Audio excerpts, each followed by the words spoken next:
बंद करो ये बकवास। It's my order, shoot him. Sorry sir, हमें लखिया को मारने का आदेश मिला है, एसपी पवन सिंह को नहीं।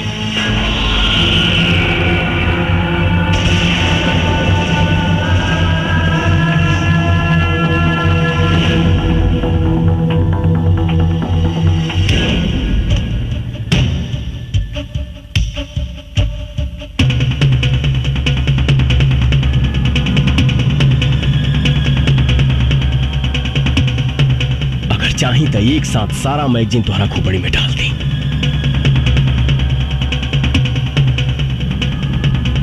लेकिन सर,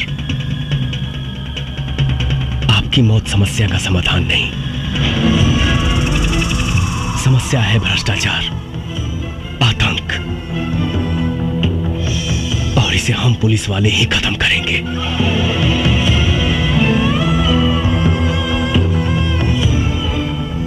सर, पुलिस की इज्जत को मत मिटाइए,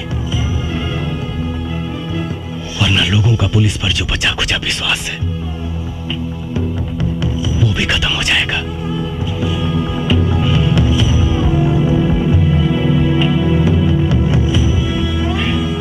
आपकी आने वाली पीढ़ी थूकेगी आप पर। सर, मैं ही अकेला भारत मां का बेटा नहीं हूं, भी उसी मां की कोख से जन्म लिए हैं। फिर आपका खून काला कैसे हो गया सर? बचा लीजिए इस वर्दी की गरिमा को, प्लीज। बस बस, मुझे अब और शर्मिंदा मत करो। इस हरामजादे नेता के हराम की कमाई खा खा कर मेरी आंखों पर पट्टी पड़ गया था।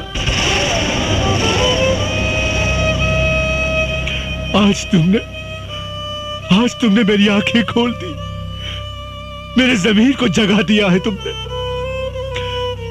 मेरा दिल आज तुम्हें सैल्यूट करने को कह रहा है। आज सैल्यूट यू। मैं भूल गया था कि मैं भी एक देश का सिपाही हूं।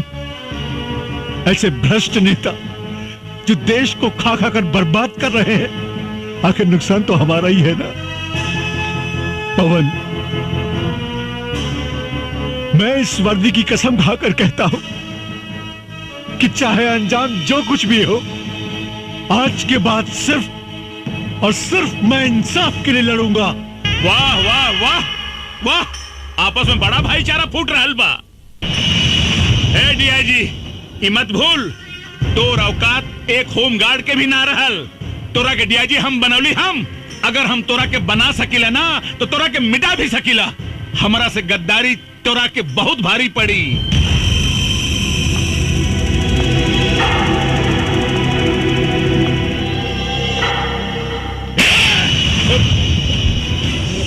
अंजाम की परवाह मऊगा करेले, मर्द ना। ए डीआईजी, ए साला, अरे तू अपने आप के मर्द कब से हो गए ले रे? जब से तोहरे जैसन मऊगा के साथ छूटल, अब मर्द के साथ मिलल।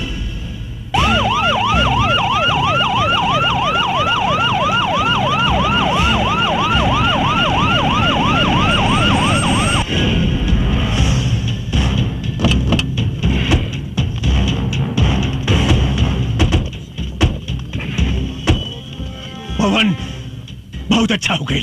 सीएम साहब खुद आ गए। आज पूरा देश लाइव देखी कि देश के भ्रष्ट नेता कैसे देश के सौदा करेले।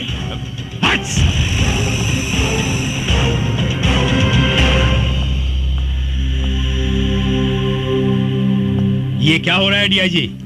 भोला यादव सुरक्षित तो हैं? जी सर, भोला यादव बिल्कुल सुरक्षित है, लेकिन लखिया ने उन्हें अपने कब्जे में ले लिया है। और एक बात सर, जिसे सुनकर आप सब लोगों को आश्चर्य होगा, लखिया और कोई नहीं, एसपी पवन सिंह ही है। क्या बकवास कर रहे हो?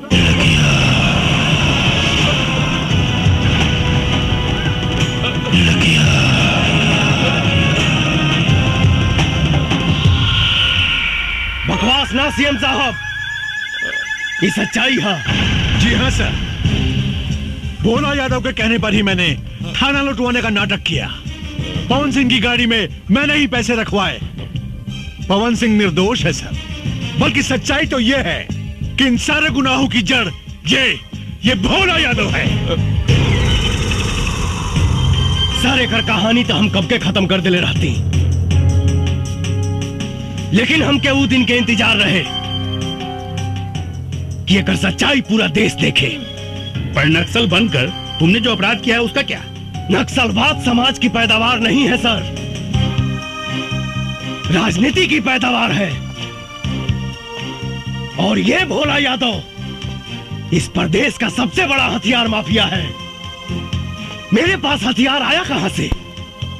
5 साल तक लड़ाई लड़ता रहा, सिर्फ यहां के नेताओं से हथियार खरीद कर।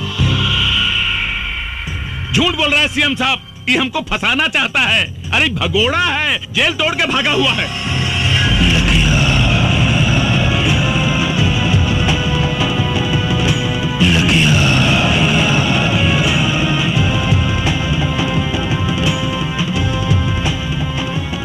तोरा झूठ और सच के फैसला था अभी। सीटी करी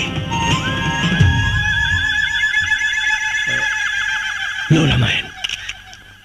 पवन, तुम अपने आप को कानून के हवाले कर दो और भोला यादव को छोड़ दो। मैं तुम्हें पूरा विश्वास दिलाता हूं, कानून तुम्हारे साथ इंसाफ जरूर करेगा। कानून भोला यादव के घर में झाड़ू लगावेला सर। कानून का सजा दे ये कि जिस भोला यादव की आप बात कर रहे हैं, आज से 25 साल पहले चाय की दुकान पे चाय बनाता था। एक हत्या के जुर्म में अंदर गया, बाहर आते ही प्रधान बना, ब्लॉक प्रमुख बना, विधायक बना और देखते ही देखते सांसद बन गया। कौन जानता है, हो सकता है कल को सीएम बने, परसों प्रधानमंत्री। क्या इस देश को हत्यारे चलाएंगे सर? सरकार ने इसको 1 लाख की सैलरी और 1 बंगला दिया है, लेकिन इसके पास 500 करोड़ की प्रॉपर्टी कहां से आई, किसी ने जानने की कोशिश की? नहीं। क्यों? सर, सच्चाई तो यह है कि इस देश को खतरा पाकिस्तान से नहीं, इस देश को खतरा चीन और जापान से नहीं, इस देश को खतरा है तो सिर्फ और सिर्फ यहां के नेताओं से है।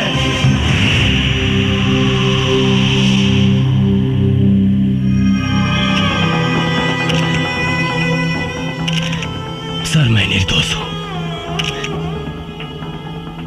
कचरा साफ करने आया था, लेकिन इन लोगों ने मुझे मजबूत करने के बजाय मेरा हाथ ही काट दिया।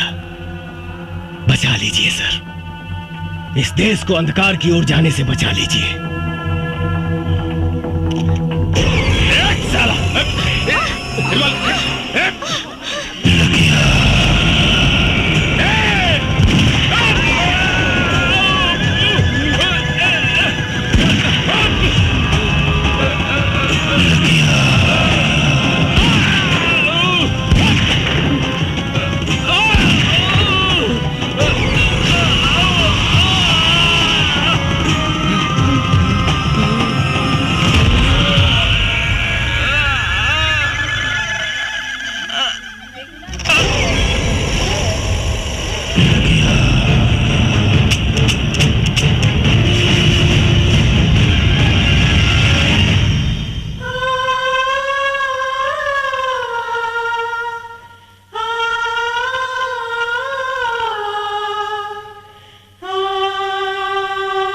एसपी पवन सिंह ने वर्दी न पहनकर भी वर्दी वाला काम किया है।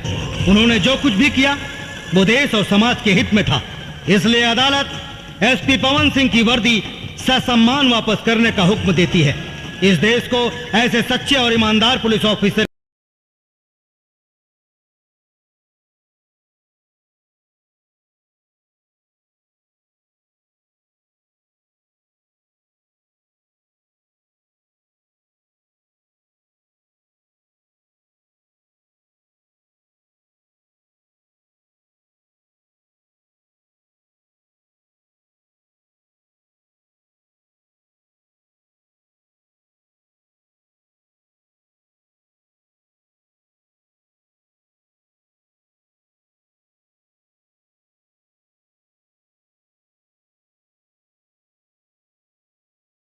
चित्रा जी। हमार ट्रेनिंग तो पूरा हो गई। अब तू अपन पढ़ाई पूरा करके वकील बन जा। हमरा तोहरा से शादी करे के बा। शादी कैला से पहले बाबूजी से बात करे के पड़ी। अच्छा जी, ठीक बा। बस तोहर पढ़ाई पूरा हो जाए और हम कुछ दिन चार्ज लेके अपन ड्यूटी संभाल ली। ओकरा बाद तो हम तोहरा बाबूजी या माई से हाथ मांगे जरूर आई। मन तो करता कि हमहू रउआ साथे चली, लेकिन का करी, समाज के इतना बंधन बा।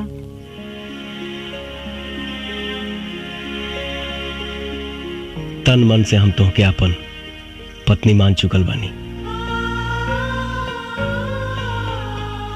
सामाजिक बंधन के अंजाम दे वहीं के पड़ी।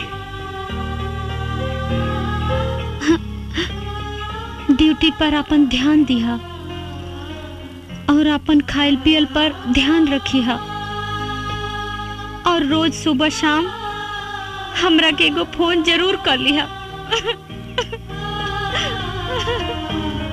ठीक बा।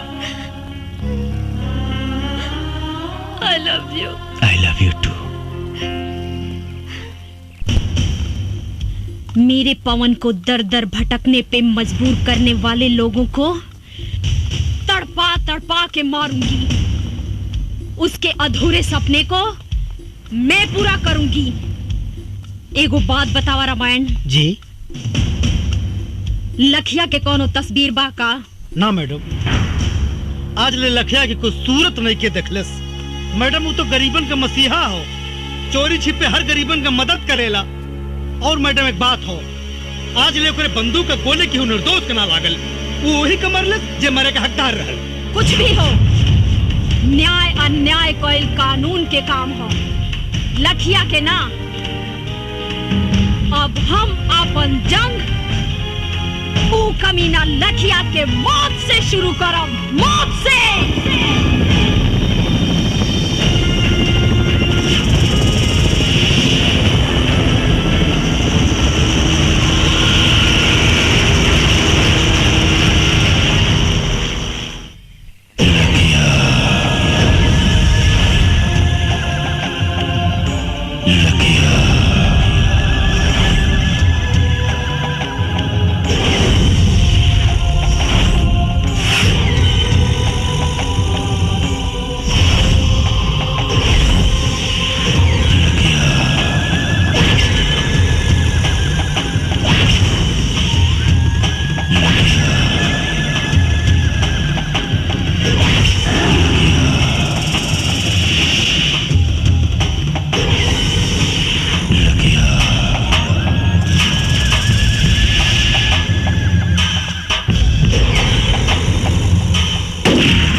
चित्रा,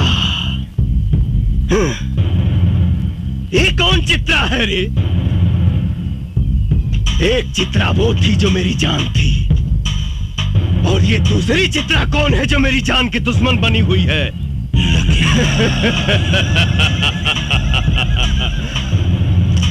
लखिया के मारे वाला भगवान के छोड़ के धरती पर केहू जन्म नहीं खेले ले।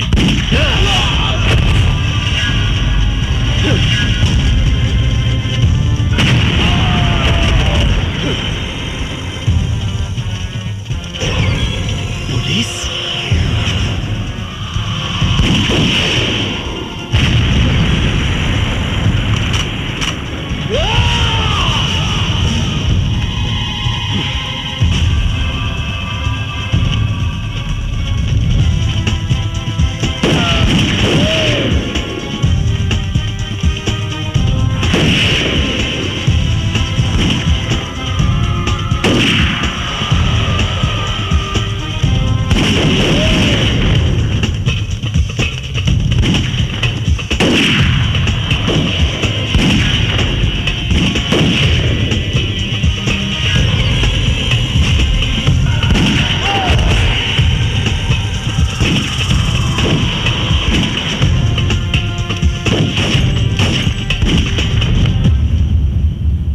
मैडम, लखिया के अड्डे पे जो पुलिस ने छापा मारा है उसके बारे में कुछ बताना चाहेंगे आप? जो काम 5 सालों में नहीं हुआ, हमारी टीम ने उसे 5 दिनों में कर दिखाया। लखिया का अड्डा खत्म हो चुका है, वो बहुत ही कमजोर पड़ चुका है। बहुत जल्द ही वो पकड़ा भी जाएगा। हमने दूसरा अटैक उस पे करने का ऐलान भी कर दिया है। या तो वो प्रदेश छोड़ देगा, नहीं तो वो मारा जाएगा।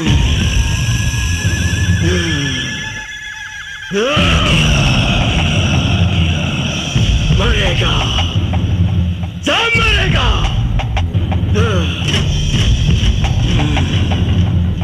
भोला यादव मरेगा, चित्रा मरेगी, DIG मरेगा।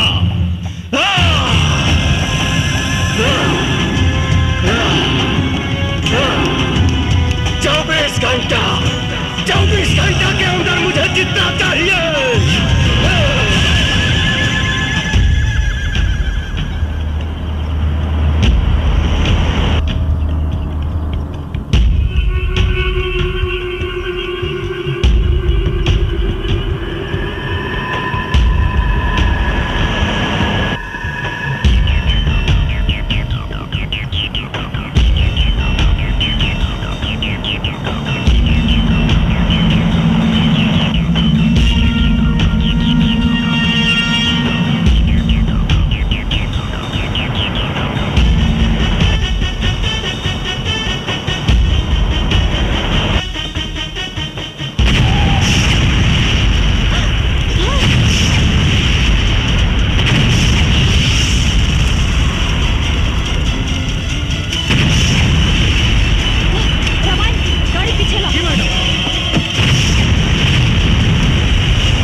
चारों तरफ माइंस बिछल बा।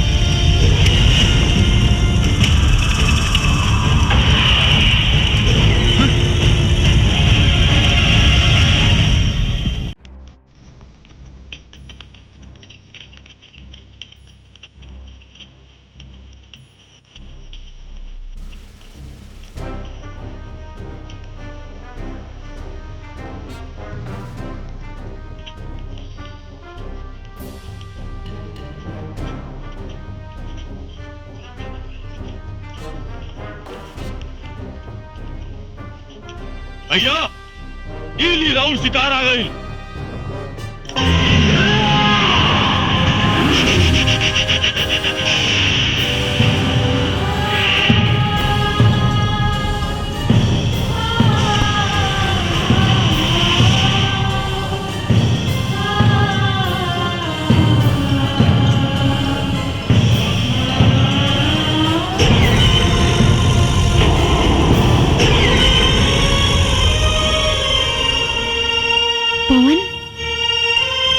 लखिया हो?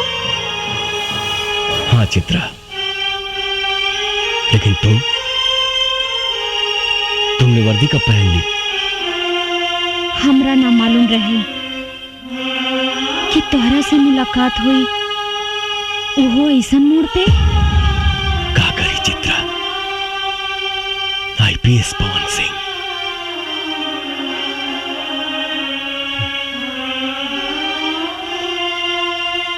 हालात हमके नक्सलवादी बना देलस। हमरा भी तो हर अधूरा सपना पूरा करेला वर्दी पहने पे मजबूर होके के पड़ल पवन। लेकिन पवन, कम से कम एक बार तो हमरा बारे में सोचता। अरे कम से कम एक बार हमरा से तू मिले तो आई रहता।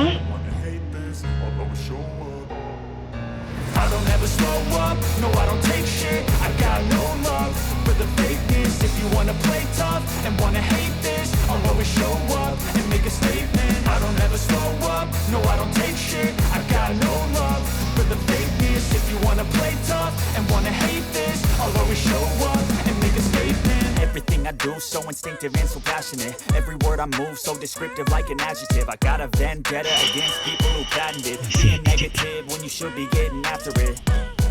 I got facts over facts. अपना माथा पर कलम के टीका लगा के अपना चित्रा पे तो भरोसा रखते हैं आप। उदास भी बात।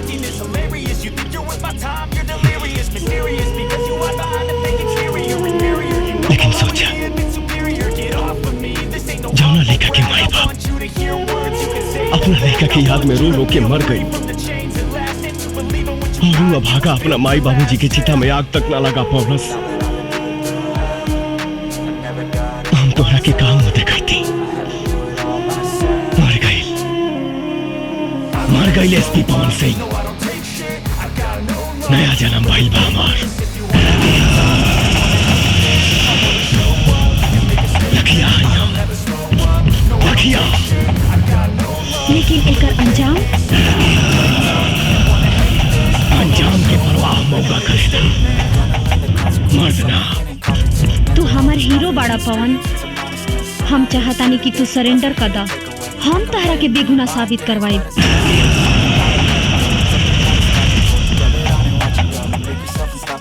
कुछ न करवाए। कानून सजा दिलाई तहार दुश्मन भोला यादव के। कानून? कौना कानून के बात करता? कानून के भोला यादव रंडी बना के रख लेगा। देश में प्रधानमंत्री के हत्यारा के 12 साल बाद सजा मिला। वो कानून के बात करता रू। संसद पे आक्रमण करे वाला के दामाद के तरह बैठा के सेवा कही जाता। कसाब जैसा हत्यारा के सुरक्षा में करोड़ों रुपया खर्च हो गई बा। वो कानून का सजा दी भोला यादव की? हमरा तोहरा कानून पे भरोसा नहीं खे। बहुत जल्द भोला यादव जेल के अंदर हुई पवन। तू हमरा ऊपर भरोसा रखा। तू ना समझ पाड़ू चित्रा। हिंदुस्तान के जेल अपराधियन खातिर कोनो 5 स्टार होटल से कम नहीं खे। शायद तोहरा मालूम नहीं खे, इस देश में 25,000 ऐसे अपराधी हैं जो जेल के अंदर से अपना कारोबार चलाते हैं। 2500 अपराधी जेल के अंदर से किसी न किसी मंत्री या सांसद के लिए काम करते हैं। 250 अपराधी जेल के अंदर से चुनाव लड़ते हैं और 25 ऐसे अपराधी हैं जो जेल के अंदर से सरकार चलाते हैं। लेकिन पवन, जिस राह पे तुम चल रहे हो उससे भी तो तुम्हारी बेगुनाही साबित नहीं होगी। इसकी चिंता कहां थी पहले? अब तुम मिल गई बड़ू तो सोचब। अगर तू चाहता रू कि हम अपने आप के सरेंडर कर दी तो हमके 48 घंटा के समय दा। हम वादा करते नहीं कि अपने आप के कानून के हवाले कर दे। लेकिन भोला यादव के खत्म करके। ठीक बा पवन, बाकी जाए से पहले तू हमार मांग भर दा। कहे से कि कानून के राह में शायद तू हमार गोली के निशाना बन जा और हम तहार विधवा बन के जियल चाहता नहीं। कैसे तुहार मांग भर दे चित्रा? हम तुहार सौतन लाइल बानी। सौतन? हाँ, एकरा से बियाह कइले बानी हम। एकरे मांग भर ले बानी हम। अब तो बस खून खून, बस खून। तो पवन, यही सिंदूर से तू हमरो मांग भर दा। तहर इस सौतन के साथ समझौता करके जी ले।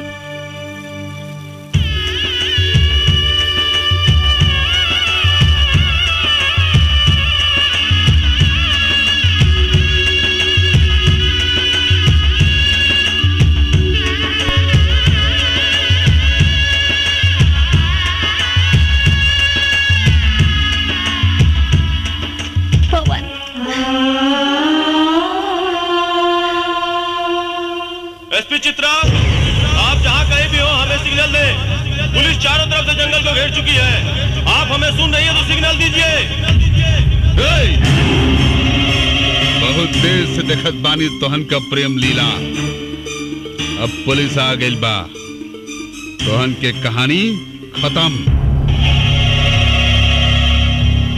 ए चित्रा, तनिक भी चालाकी के लेकर कोशिश कैली तो तोहन के लव स्टोरी का द एंड यही हो जाई।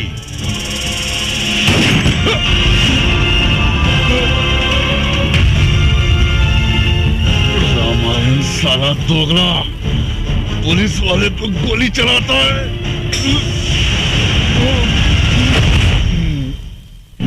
क्या करें दरोगा साहब, हम तो जन्मजात दोगले हैं, लेकिन एक बात याद रखिएगा, रामार सिंह अब्दुल सब कुछ कर सकता है, देश के साथ गद्दारी नहीं। और तुम साले गद्दार हो।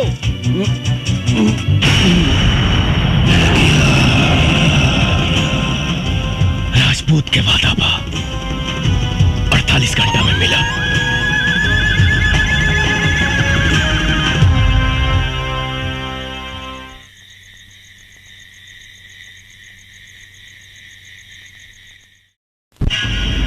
घंटे के अंदर भोला यादव का खात्मा। एसपी चित्रा का दावा कि 48 घंटे के अंदर लखिया को जिंदा गिरफ्तार करेंगी, लेकिन लोगों का कहना है कि लखिया ने आज तक किसी बेगुनाह को नहीं मारा।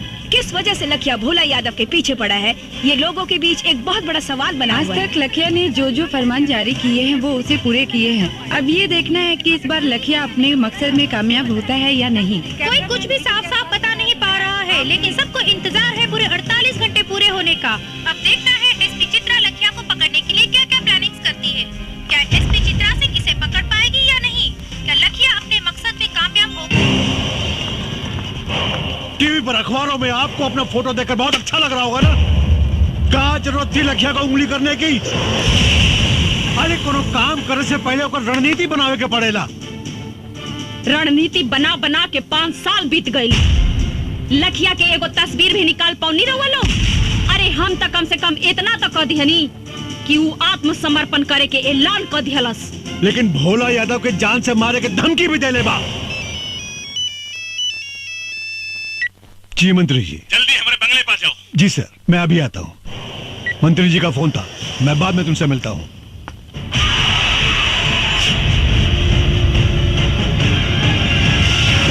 नेताजी शहर के पूरे दीवार पर लिखा गईल बा और पर्चा भी बटा गईल बा। 48 घंटा के अंदर लखिया रउआ के खत्म कर दी और फिर पुलिस में आत्मसमर्पण करी। हमारा बहुत डर लागत बा। घंटा उखाड़ी लखिया साला हमार। अरे उस साला के तो हम ऊ हाल करब कि जिंदगी में कभी सोचले भी ना होई। ओकर सारे का हाथ पैर काट के ओकरे पछवाड़े में बांस घुसेड़ दे।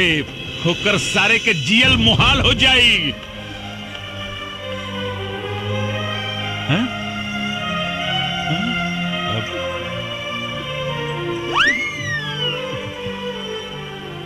अरे का कह रहल बाड़ू? रउआ के जान के बड़ा खतरा बा। भगवान रउआ के रक्षा करी। हम ओकरा खातिर भगवान से मन्नत मांग ले बानी। चली हमरे साथे मंदिर चली। अरे पगला गेल बाड़ू का? अरे हम कोनो मुर्गी बकरा है जौनु लखिया ससुराई और हमरा के काट के चल जाई। रउआ तो हमार कोनो बात ना माने ली। अरे हम पहले अपन बेटवा खो चुके, अब अपन मांग के सिंदूर ना खो सकेली। हे भगवान। नेताजी, भाभी जी जब कहते बानी तो चली चल के दर्शन कर ली मंदिर में। ठीक बा, चली आई। कहाँ जा रहा बानी सर? मंदिर। रउआ के 48 घंटा सुरक्षा में रहे के होगी। का है? रउआ पर खतरा मंडरा रहल बा। कब तक रही खतरा? 2 दिन तक, सिर्फ 2 दिन। सीएम साहब से बात हो गई बा, पूरा इलाका के सील कर दिया गई बा। कमांडो फोर्स आ रहा बा, हेलीकॉप्टर से पूरा जंगल के सर्च कर जा रहा बा। अब वो लखिया के खात्मा 100% निश्चित बा सर। अब देखा रहुआ सर, हमरे मोतिहारी जिला के राहत के सांस मिली, राहत के। तो ठीक बा, रवो हमारे साथे मंदिर चली। हाँ, सरकार खाली 48 घंटा के बाद बा, काहे जान जोखिम में डालत हई। कहीं तो फोन करके शंकर भगवान के यहीं बुला ली, यहीं दर्शन कर ली। का बकरा है तू रे? सरकार मतलब पंडित जी के घर में बुला लेता नहीं और पूजा पाठ यहीं जे कर ली। अब सर ये बिल्कुल ठीक कर रहा बा, बिल्कुल ठीक कर रहा बा।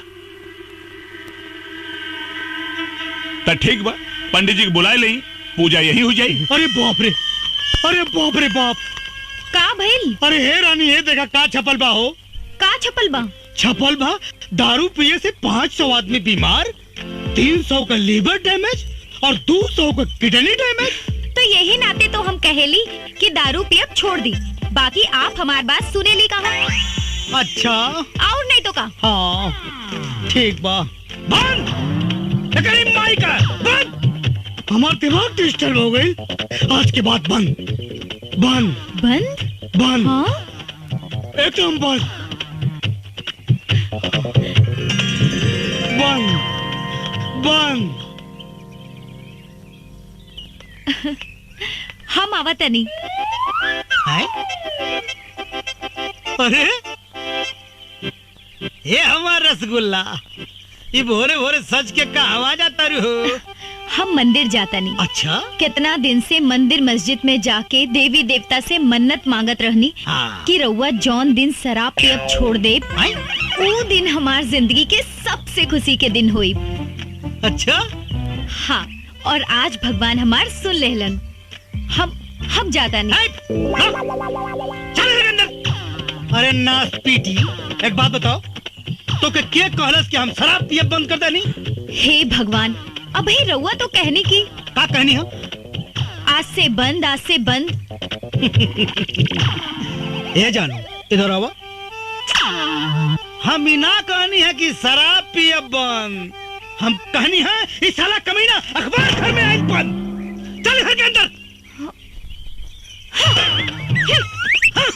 झलक दिखाए के मंदिरा जात है, शराब पियब बंद।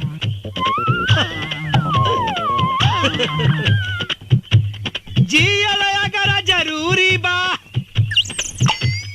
तो पियल बहुत जरूरी बा।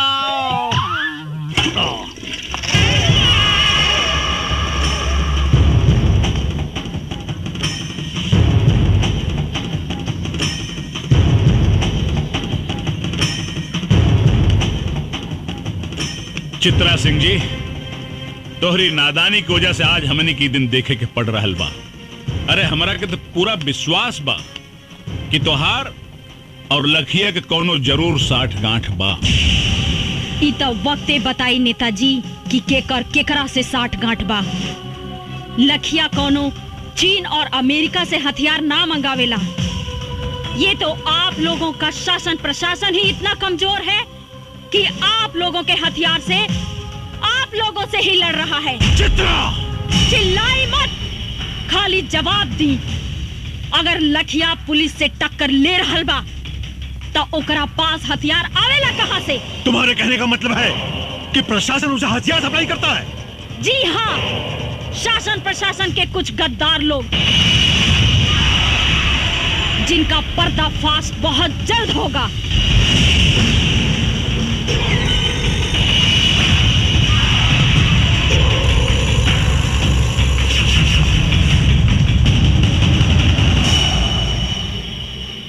बियाजी साहब, यह औरत बहुत खतरनाक साबित हो सकेले।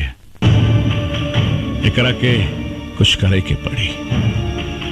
सर आप चिंता मत करी, एक करता हम वो हाल करब कि केहो के जिंदगी भर मुंह दिखाए लायक न रह जाए।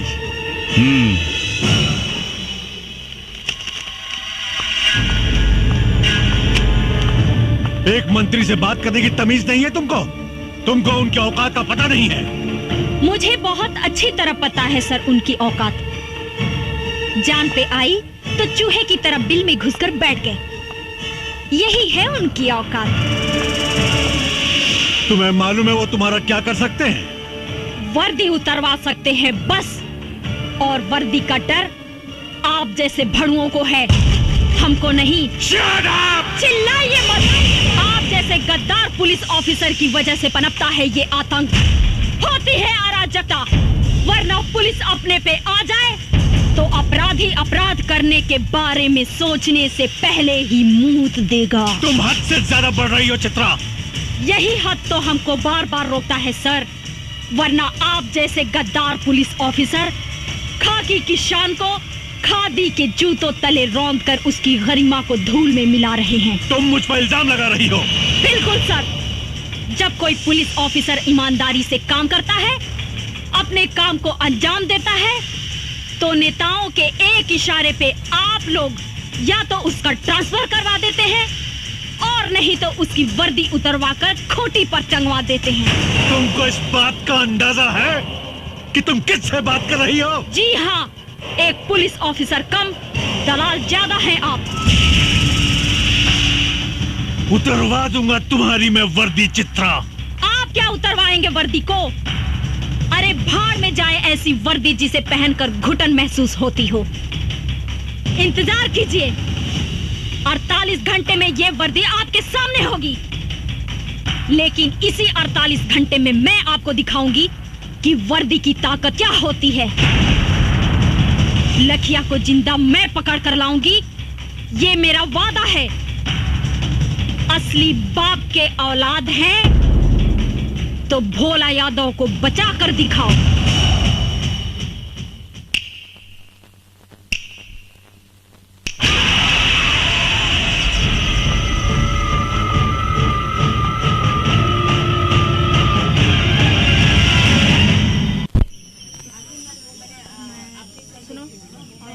अच्छा, कैमरे की लेंस आ रहा है सही से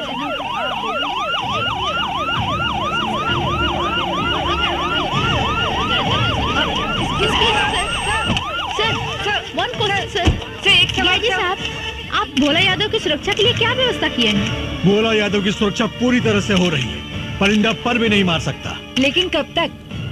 बहुत जल्द हम लखिया को जड़ से खत्म कर देंगे।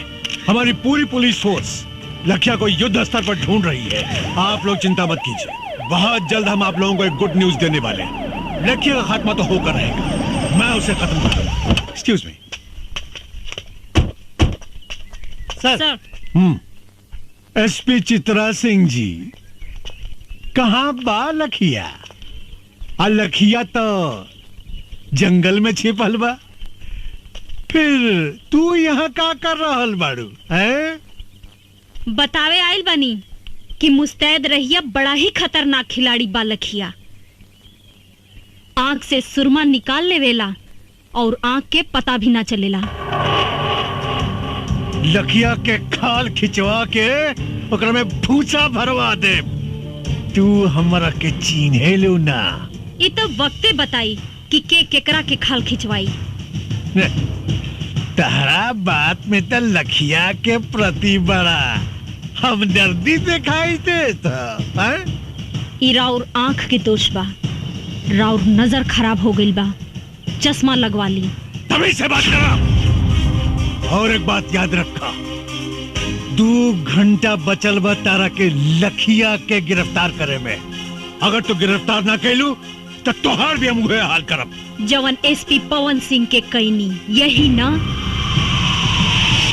चुप काहे हो गई? वर्दी के ताकत और वर्दी के औकात आपका जाने नी, हम जाने नी। डीआईजी साहब, जौना लखिया के रउआ लोग एगो तस्वीर तक हासिल ना कर पौनी, आज हम ओकरा साक्षात गिरफ्तार करके ले आइल बनी। कहाँ बा लखिया? तारा जेब में ना, राउर बाप भोला यादव के स्वागत में बा। चल के देख ली।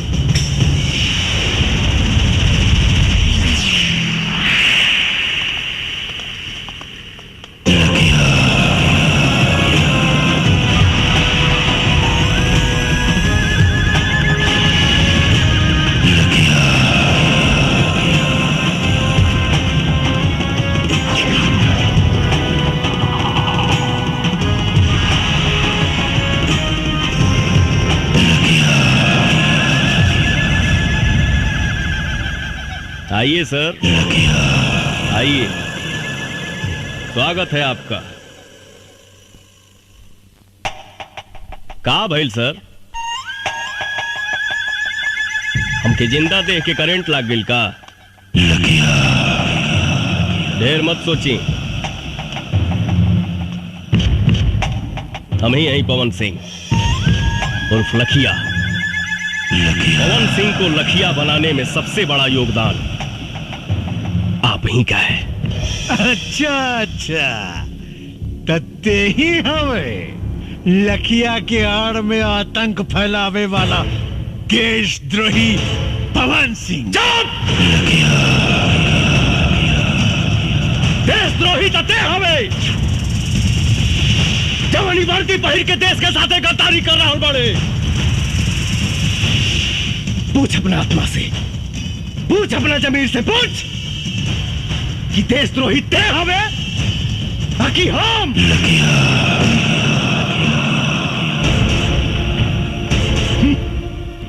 रस्सी जल गई मगर ऐठन ना गई। अगर तोरा भोला यादव के भड़ुआ गिरी ही करे के रहे तई वर्दी उतार के करते। पवन सिंह चिल्लाओ मत, वरना सारा कहानी 1 सेकंड में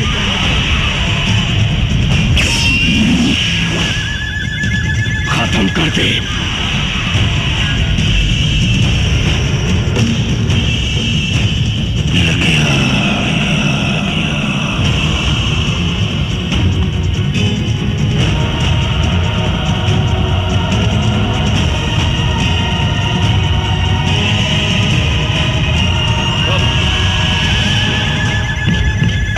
साला खाकी पहिर के गांधी जी के अपमान कर रहा बड़े और ये साला खाकी पहिर के पुलिस के अपमान कर रहा बा। पवन सिंह ये बंदर लेखा गुलाटी मारल बंद कर और अपना आदमी से क्या कि हथियार फेंक दे, नहीं तो तू सब लगन के मौत आज सुनिश्चित बा।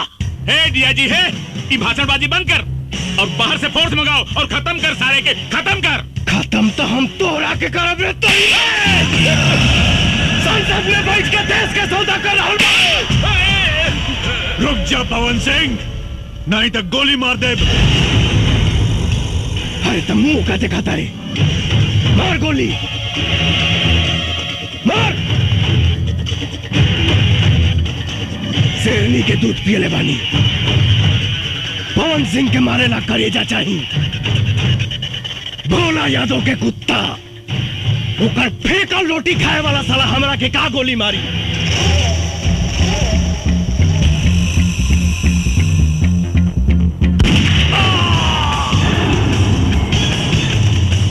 पवन सिंह ये तुम ठीक नहीं कर रहे हो।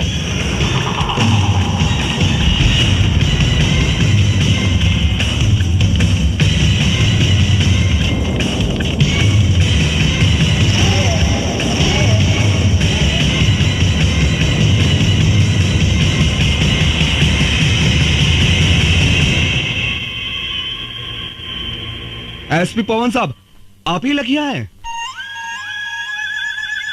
हाँ, हम ही हैं लखिया। पर हमरा पर गोली चलावे से पहले अपना आत्मा से पूछ ली सभे कि जकरा पर वो असम्बली गोली चलावे जा रहल बानी ओका सचमुच के एक मुजरिम लखिया हो या वर्दी के इज्जत रखे वाला एसपी पवन सिंह। अगर मेरी बर्बादियों में ही तुम सबकी खुशी, तो एक ठोकर मार मुझे बर्बाद कर जा।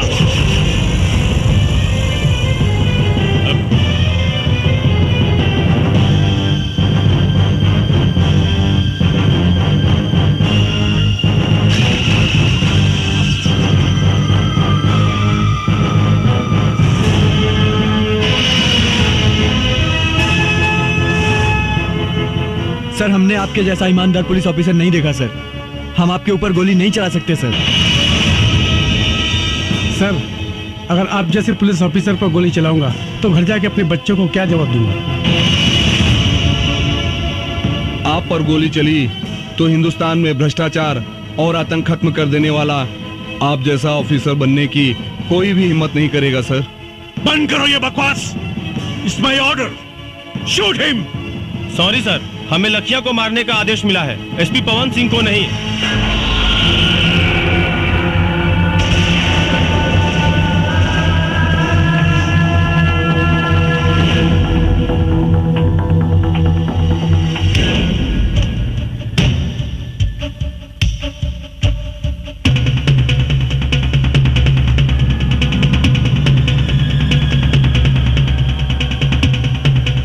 चाही तो एक साथ सारा मैगजीन तुम्हारा खोपड़ी में डाल दी।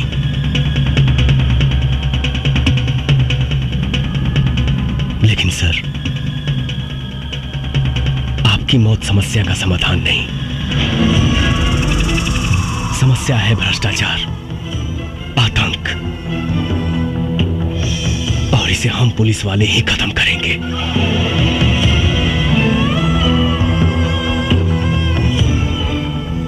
सर, पुलिस की इज्जत को मत मिटाइए, वरना लोगों का पुलिस पर जो बचा खुचा विश्वास है वो भी खत्म हो जाएगा।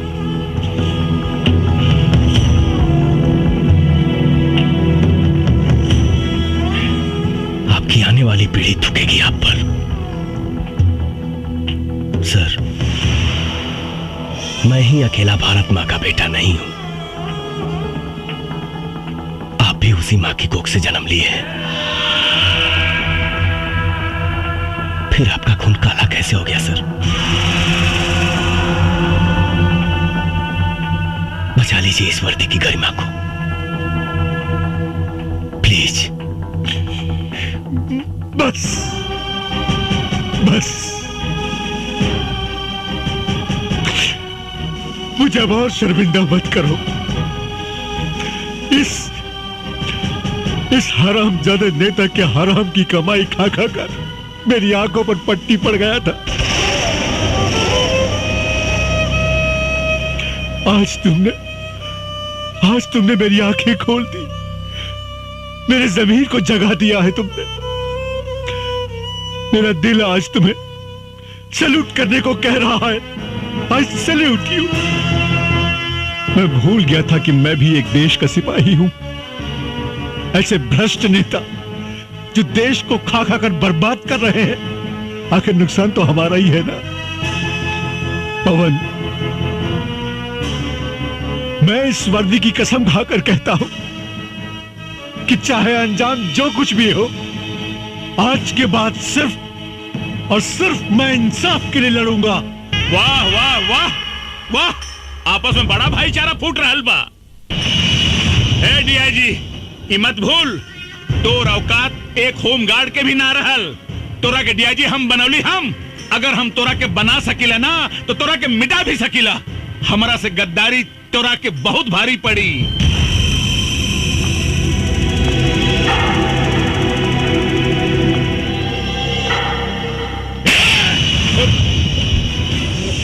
अंजाम की परवाह मऊगा करेले, मर्द ना।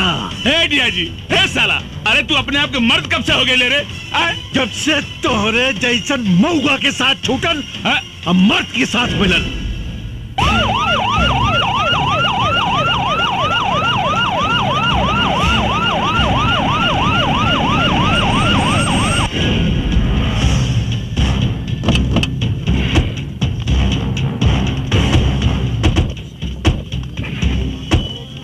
पवन, बहुत अच्छा हो गई। सीएम साहब खुद आ गए। आज पूरा देश लाइव देखी कि देश के भ्रष्ट नेता कैसे देश के सौदा करेले।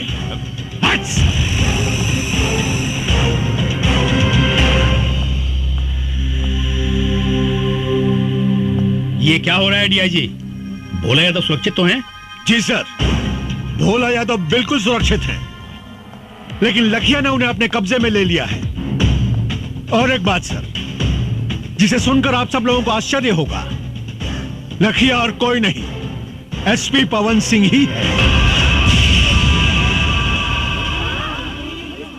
क्या बकवास कर रहे हो?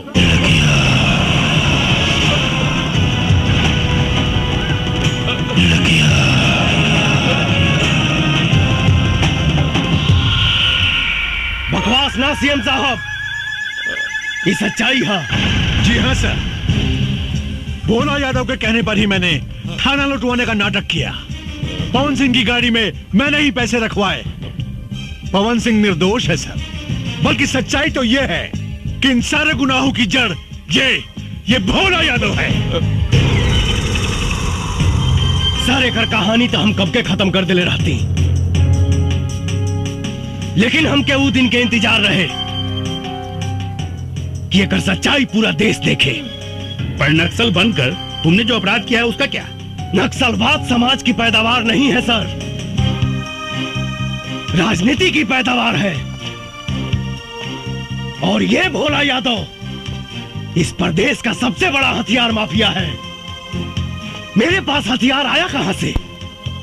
5 साल तक लड़ाई लड़ता रहा, सिर्फ यहाँ के नेताओं से हथियार खरीद कर। झूठ बोल रहा है सीएम साहब, ये हमको फंसाना चाहता है। अरे भगोड़ा है, जेल तोड़ के भागा हुआ है।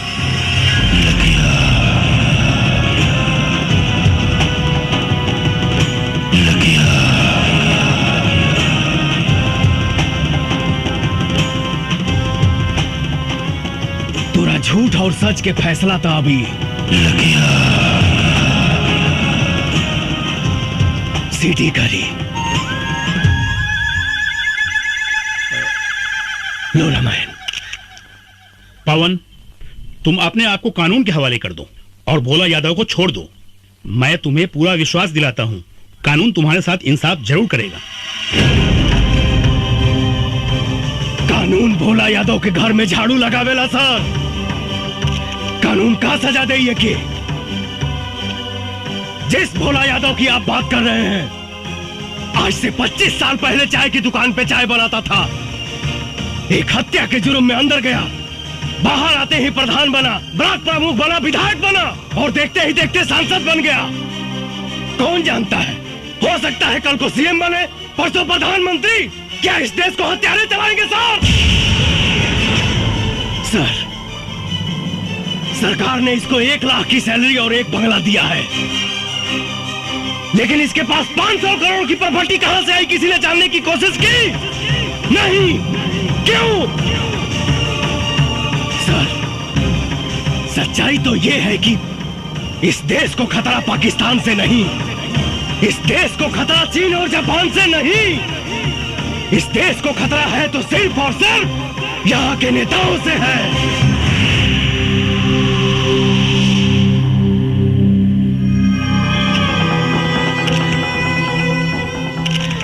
सर, मैं निर्दोष हूं, कचरा साफ करने आया था, लेकिन इन लोगों ने मुझे मजबूत करने के बजाय मेरा हाथ ही काट दिया। बचा लीजिए सर, इस देश को अंधकार की ओर जाने से बचा लीजिए।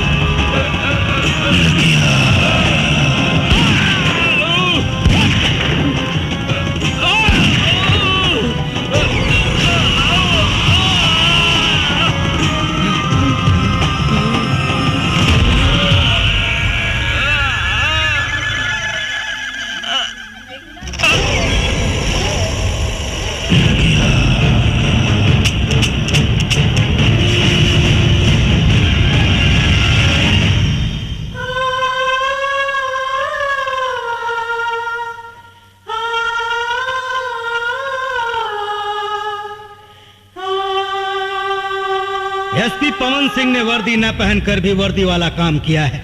उन्होंने जो कुछ भी किया वो देश और समाज के हित में था। इसलिए अदालत एसपी पवन सिंह की वर्दी ससम्मान वापस करने का हुक्म देती है।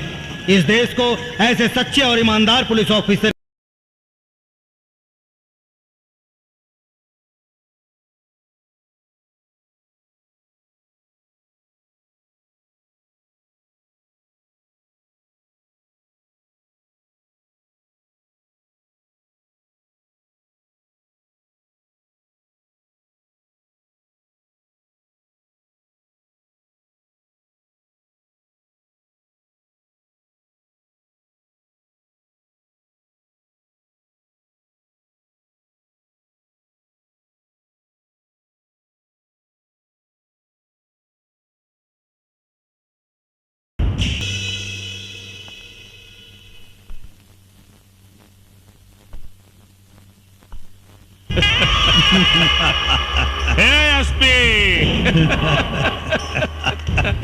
हो गई तो हर गर्मी शांत। कुछ भी होके के चाहत रहल, लेकिन तोरा हमारा मुन्ना पर हाथ ना उठावे के चाहत रहल। तू हमारा मुन्ना के कोर्ट में ले जाए के सपना देखत रहले। सपना तो सच हो गई। अब कोर्ट में मुन्ना ना, तू जैबे तू, और कटघरा में भी तू ही खड़ा रहबे। डीआईजी साहब देखली ना, एसपी पवन सिंह के हीरो से जीरो बना देली। चुप! अरे साला तोर गर्मी तो हम ठंडा करब हम। तू चिंता मत कर, कल जब तू कोर्ट से छुटबे ना तो जेल में ना पहुंचबे। जवन जनता तोरा के भगवान मानत रहल ना, वह जनता तोरी जान के दुश्मन बनी। हे एसपी, अब तोर मौत भीड़ में होके भीड़ में। जाना तारे काहे से कि वो भीड़ में हमरा अपना आदमी रहेंगे, जवन तोरा काम तमाम करी है। चली डीआईजी साहब, चली रहुआ, चली डीआईजी साहब। ये वर्दी के कलंकित मत करी, नहीं तो पुलिस और दलाल में कोनो अंतर ना रह जाए। साला देशद्रोही। दरोगा जी सर, ड्यूटी मुस्तैदी से होवे के चाहिए। हाँ। और कौनो कीमत पर दरवाजा ना खोले के चाहिए, बुझला? हाँ।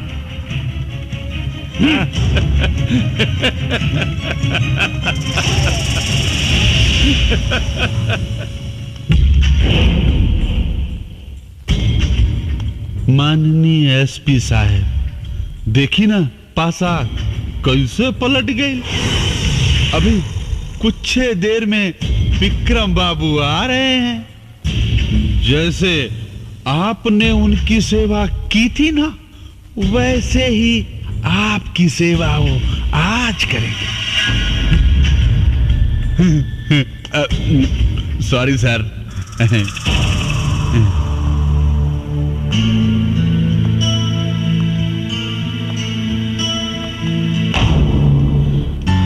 साहब,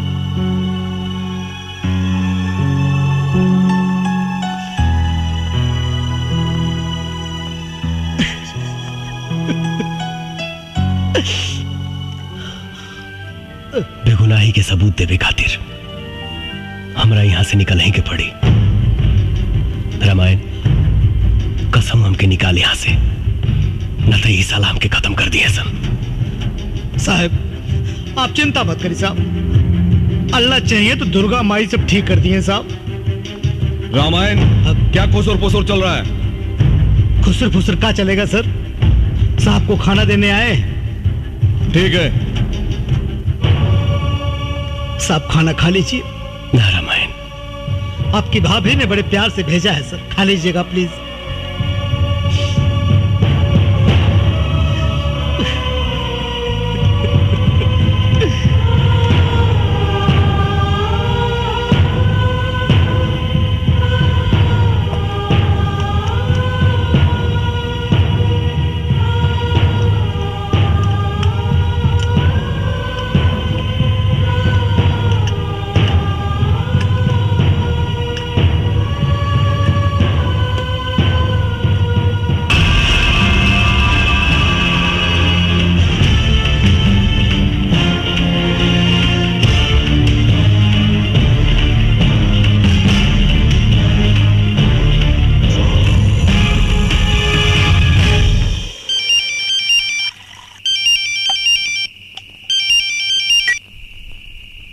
बेटा विक्रम, अरे एसपी मर आ गई का? अरे मार मार के सारे का हाथ गोड़ तोड़ दी है, छोड़ी है मत। अरे क्या मारी बाबूजी, अरे क्या क्या मारी? उस साला एसपी तो ताला तोड़ के भागिल बा। भाग गई? हाँ बाबूजी। अरे पीछा कर सारे के, गोली मार दे, बचे के ना चाहिए। हम अब यहाँ होता नहीं, हम अब यहाँ होता नहीं। हाँ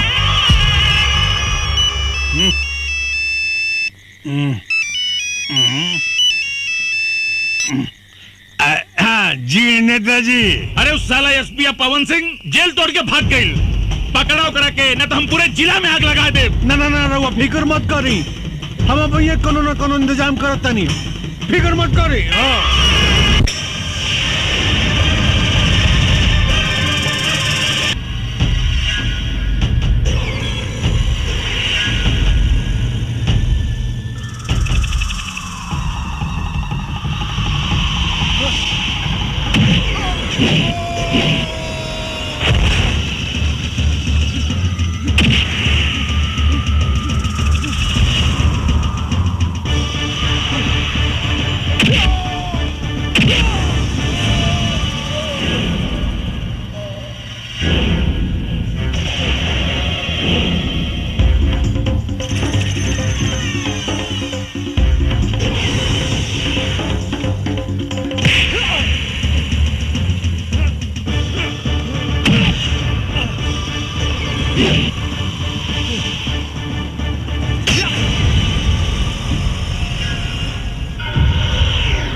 विक्रम, विक्रम, अरे बेटा विक्रम, विक्रम, अरे बेटा विक्रम, अरे विक्रम, के मार देलेस तोरा के बेटा, के मार देलेस? अरे देख विक्रम कोनो मार देलेस रे। अरे विक्रम, जे तोरा के मरले में ओकरा सारे के छोड़ब ना, जान से मार दे सारे के। अरे हमार बेटवा के मार देलेस रे।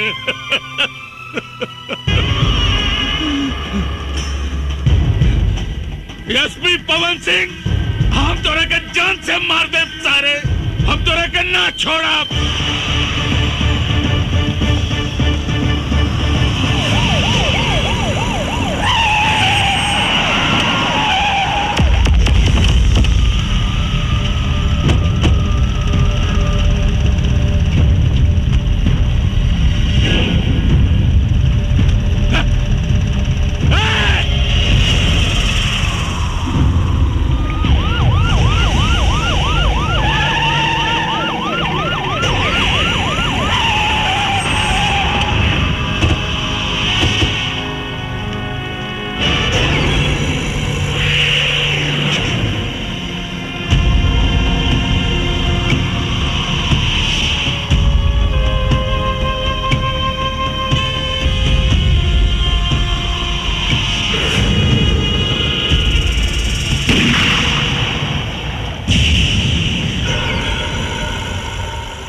पवन सिंह के पता चलल कि वो कहाँ बाड़े? मैडम, हम साहब के बहुत ढूंढनी, पूरे इलाका के चप्पा चप्पा ढूंढनी, बाकी कुछ पता ना चल कि साहब कहाँ बाड़े। उनके परिवार से केहू आई रहले का? उनके माई बाबू आयल रहे, अपने औलाद के वो दोनों कहां कहां ना ढूंढ ले, लेकिन कहीं पहले ना। तड़प तड़प कर रोते हैं दोनों जने बेचारे। उन लोगों के दुख देख के ना मैडम पेड़ पौधा तक रो देलस। पता था यहां तक चलल है मैडम कि उनके माए बाबू अपने औलाद के गम में रो रो के दुनिया छोड़ डालन।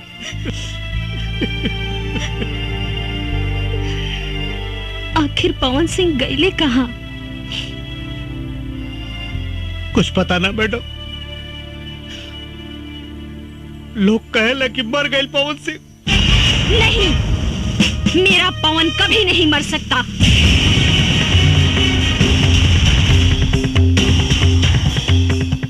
उसका विचार, उसका लक्ष्य आज भी जिंदा है।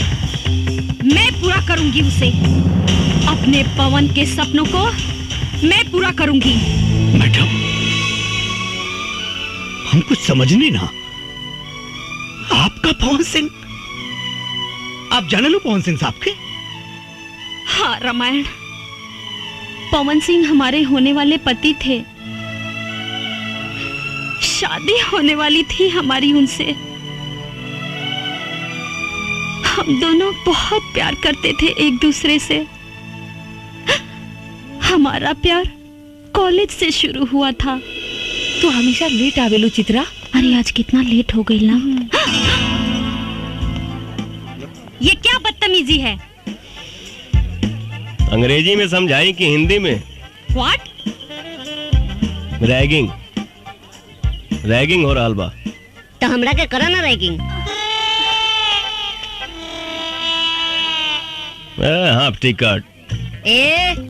हम हाफ टिकट नहीं की। तोरा नहीं क्या मालूम? कॉलेज में जितना लड़की भी है ना, वो सब हमार गर्लफ्रेंड भी है। अच्छा हाँ। ये बोला कर इतना तक इन्हें क्या करता? तू रास्ता से हटबा कि ना?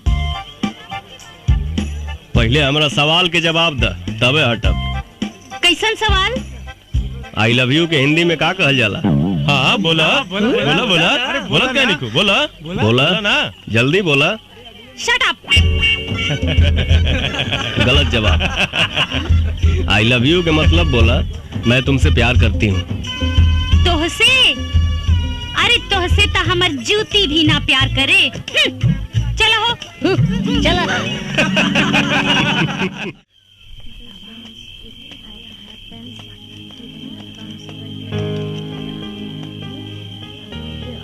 का सोचा तारू चित्रा? वो लड़का के बारे में इतना सोचा तारू तू? एक बात कही छोटू। हाँ बोला। वो लड़का सही मायने में मर्द बा। वो लड़का तोरा कहीं दिल चुरा के तो ना ले गई? हमरो कुछ ऐसे नहीं बुझाता। अब तो लगा था कि हमरे के कुछ करे के पड़ी। तू चला हमरा साथे। चला। कहाँ? चला ना, सब बता नहीं। चला।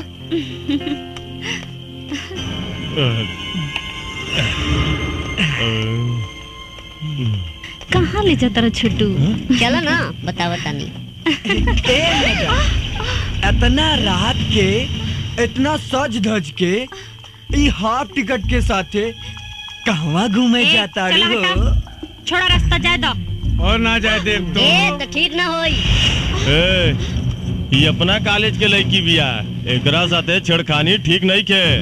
ए मैडम, अरे हम बानी नू, घबराइया मत।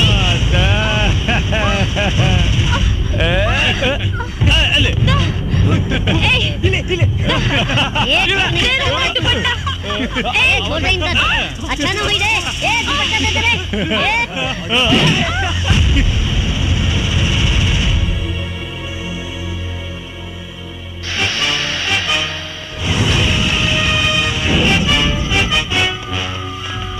रुक।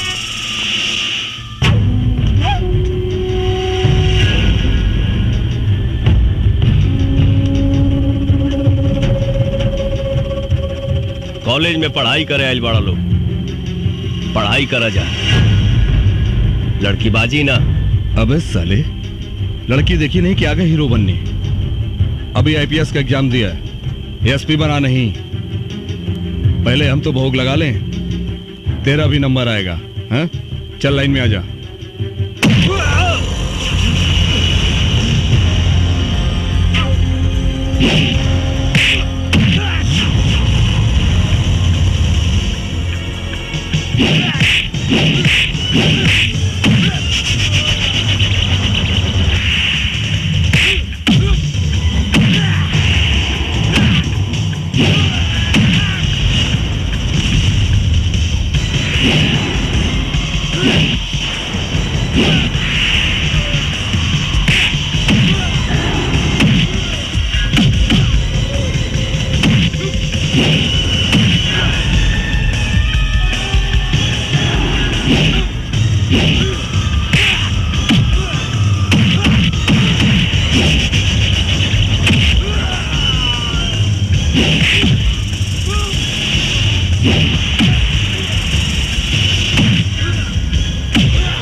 माफ कर दो, माफ कर दो।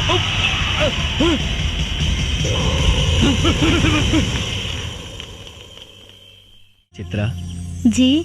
हमार ट्रेनिंग तो पूरा हो गई। अब तू अपन पढ़ाई पूरा करके वकील बन जा। हमरा तोहरा से शादी करे के बा। शादी कैला से पहले बाबूजी से बात करे के पड़ी। अच्छा जी, ठीक बा। बस तोहर पढ़ाई पूरा हो जाए और हम कुछ दिन चार्ज लेके अपन ड्यूटी संभाल ली। ओकरा बाद तो हम तोहरा बाबूजी या माई से हाथ मांगे जरूर आई। मन तो करता कि हम हूँ रउआ साथे चली, लेकिन का करी, समाज के इतना बंधन बा।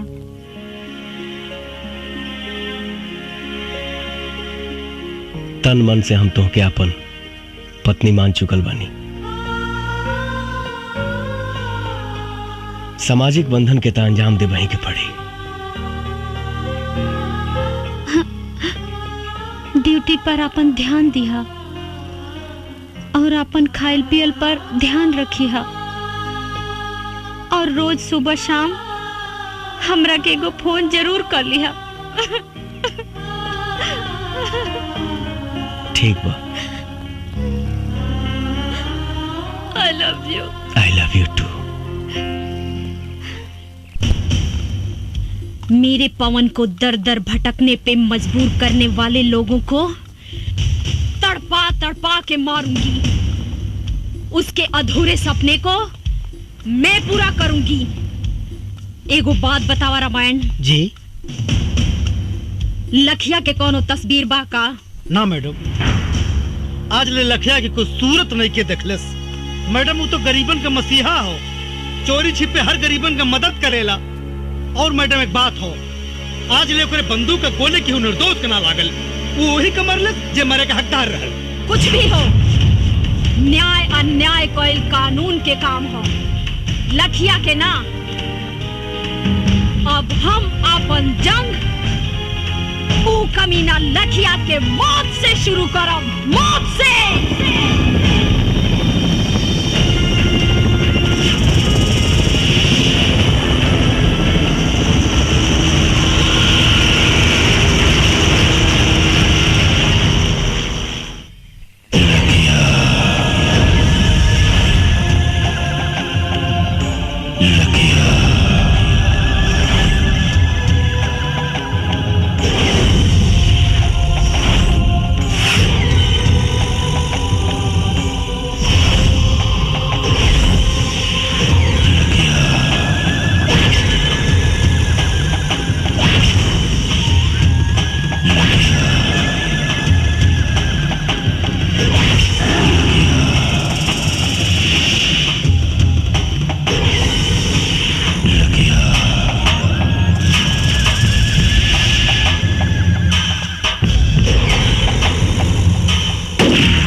चित्रा,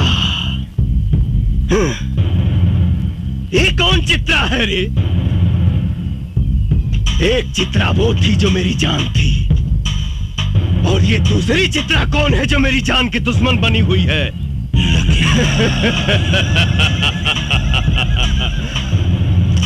लखिया के मारे वाला भगवान के छोड़ के धरती पर केहू जन्म नहीं खेले ले।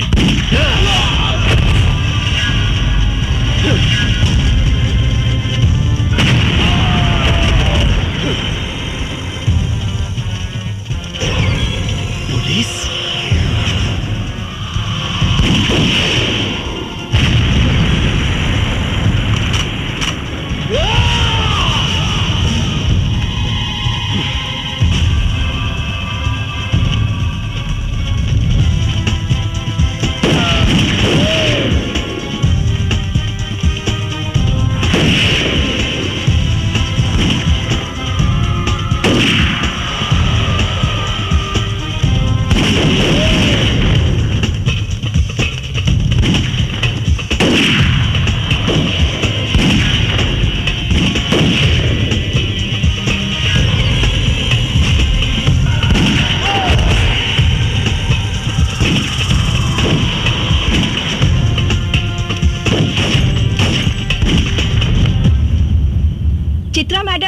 लखिया के अड्डे पे जो पुलिस ने छापा मारा है उसके बारे में कुछ बताना चाहेंगे आप? जो काम 5 सालों में नहीं हुआ, हमारी टीम ने उसे 5 दिनों में कर दिखाया।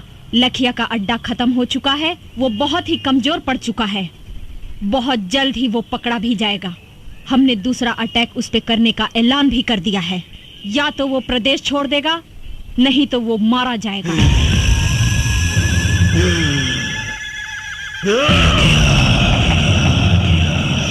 मरेगा, सब मरेगा।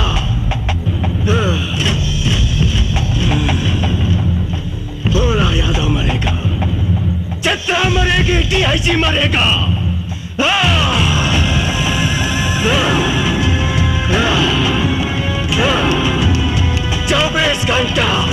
24 घंटा के अंदर मुझे चित्रा चाहिए।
चारों तरफ माइंस बिछल बा।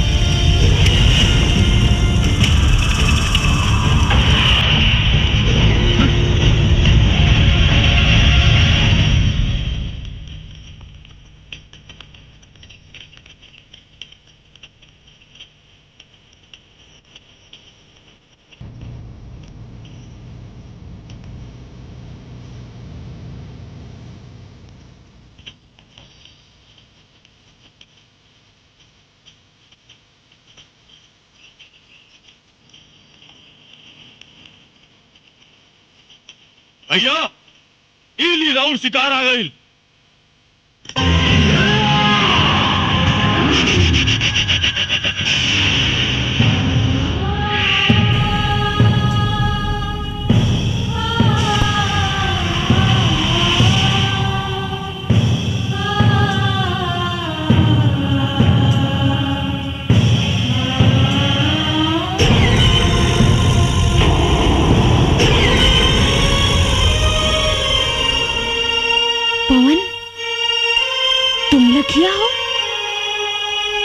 चित्रा,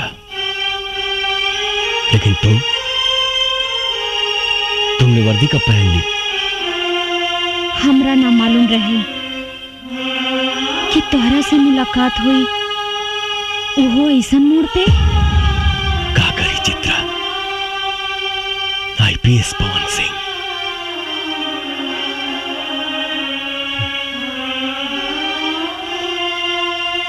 हालात हमके नक्सलवादी बना देलस। हमरा भी तो हर अधूरा सपना पूरा करेला वर्दी पहने पे मजबूर होके के पड़ल पवन। लेकिन पवन, कम से कम एक बार तो हमरा बारे में सोचता। अरे कम से कम एक बार हमरा से तू मिले तो आई रहता।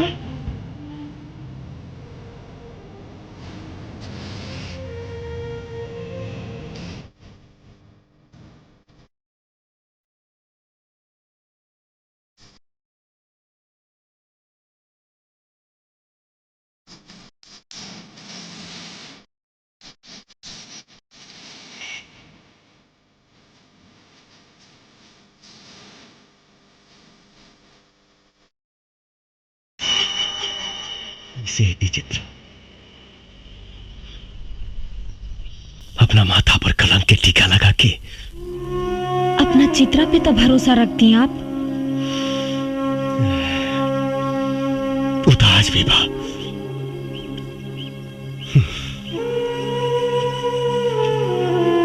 लेकिन सोचा जौना लेखा के माई बाप अपना लड़का की याद में रो रो के मर गई और वो अभागा अपना माई बाबूजी के चिता में आग तक ना लगा पौलस। हम तोहरा के काम होते गई थी, मर गई एसपी पवन सिंह। नया जन्म भइल बा हमार। लखिया हई हम, लखिया। लेकिन एकर अंजाम के परवाह मौका करेला, मर्द ना। तू हमार हीरो बाड़ा पवन। हम चाहतानी कि तू सरेंडर कर दा, हम तहरा के बेगुनाह साबित करवाई।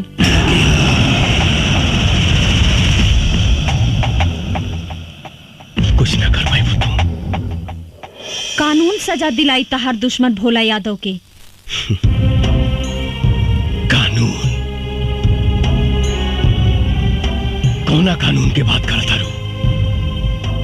कानून के भोला यादव रंडी बना के रख ले बा। अरे जौना देश में प्रधानमंत्री के हत्यारा के 12 साल बाद सजा मिलल, ओ कानून के बात करता रू?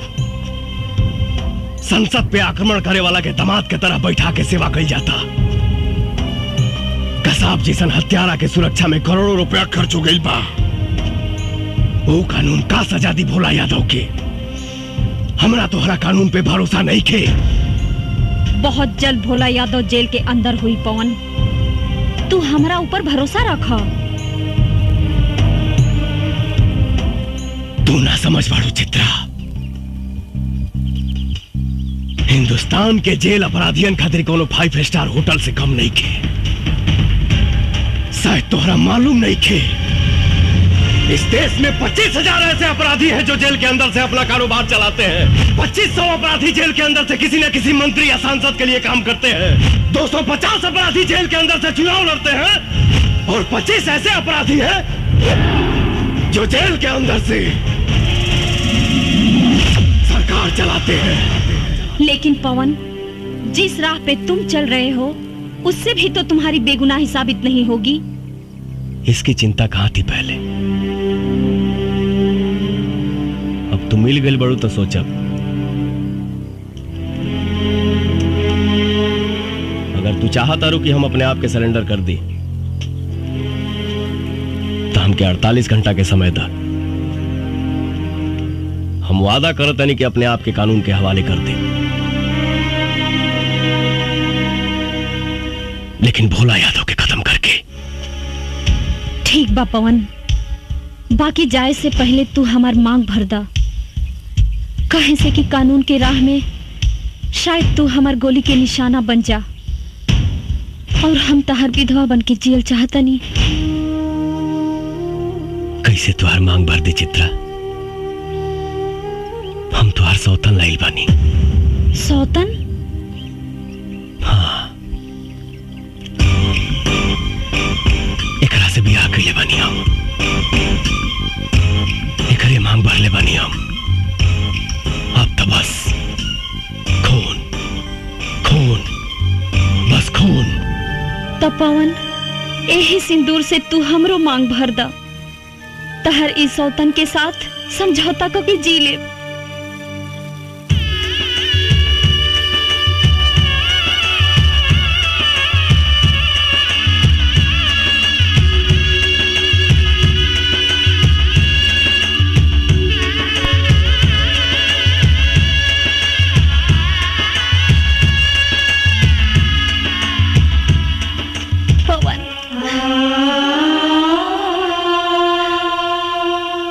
एसपी चित्रा, आप जहां कहीं भी हो हमें सिग्नल दें। पुलिस चारों तरफ से जंगल को घेर चुकी है। आप हमें सुन रही है तो सिग्नल दीजिए। बहुत देर से देखत बानी तोहन का प्रेम लीला। अब पुलिस आ गई बा। तोहन के कहानी खत्म। ए चित्रा, तनिक भी चालाकी के लेकर कोशिश कैली तो तोहन के लव स्टोरी का द एंड यही हो जाई।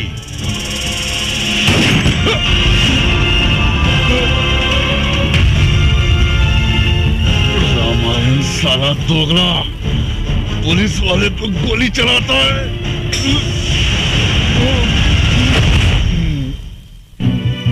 हैं दरोगा साहब, हम तो जन्मजात दोगले हैं, लेकिन एक बात याद रखिएगा, रामार सिंह अब्दुल सब कुछ कर सकता है, देश के साथ गद्दारी नहीं, और तुम साले गद्दार हो।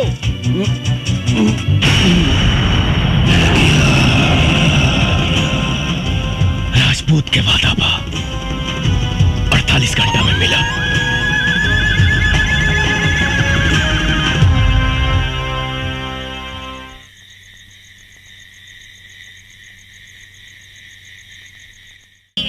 क्या एसपी चित्रा सिंह इसे पकड़ पाएगी या नहीं? क्या लखिया अपने मकसद में कामयाब होगा? टीवी पर अखबारों में आपको अपना फोटो देखकर बहुत अच्छा लग रहा होगा ना? क्या जरूरत थी लखिया को उंगली करने की? अरे कोनो काम करे से पहले ओकर रणनीति बनावे के पड़ेला। रणनीति बना बना के 5 साल बीत गई। लखिया के एगो तस्वीर भी निकाल पाऊनी रहुआ लोग। अरे हम तो कम से कम इतना तो कह दिहनी कि वो आत्मसमर्पण करे के ऐलान कर दिहलस। लेकिन भोला यादव के जान से मारे के धमकी भी देले बा। जी मंत्री जी, जल्दी हमारे बंगले पास जाओ। जी सर, मैं अभी आता हूँ। मंत्री जी का फोन था, मैं बाद में तुमसे मिलता हूँ।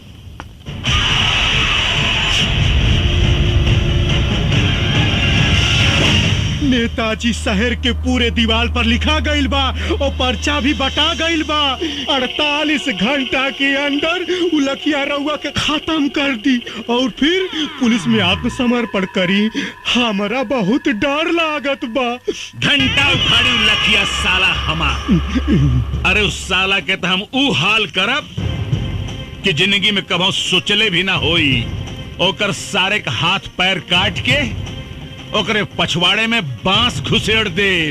ओकर सारे के जियल मुहाल हो जाई। हाँ?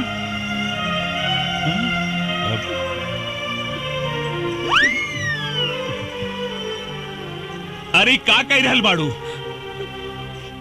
रउआ के जान के बड़ा खतरा बा। भगवान रउआ के रक्षा करी। हम ओकरा खातिर भगवान से मन्नत मांग ले बानी। चली हमरे साथे मंदिर चली। अरे पगला गेल बाड़ू का? अरे हम कोनो मुर्गी बकरा है जौन लखिया ससुर आई और हमरा के काट के चल जाई। रउआ तो हमार कोनो बात ना माने ली। अरे हम पहले अपन बेटवा खो चुके, अब अपन मांग के सिंदूर ना खो सकेली। हे भगवान। नेताजी, भाभी जी जब कहते बानी तो चली चल के दर्शन कर ली मंदिर में।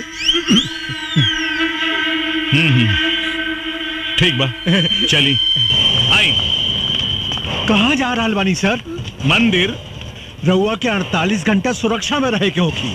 काहे? रउआ पर खतरा मंडरा रहल बा। कब तक रही खतरा? 2 दिन तक, सिर्फ 2 दिन। सीएम साहब से बात हो गई बा, पूरा इलाका के सील कर दिया गई बा। कमांडो फोर्स आ रहा बा, हेलीकॉप्टर से पूरा जंगल के सर्च कर जा रहा बा। अब वो लखिया के खात्मा 100% निश्चित बा सर।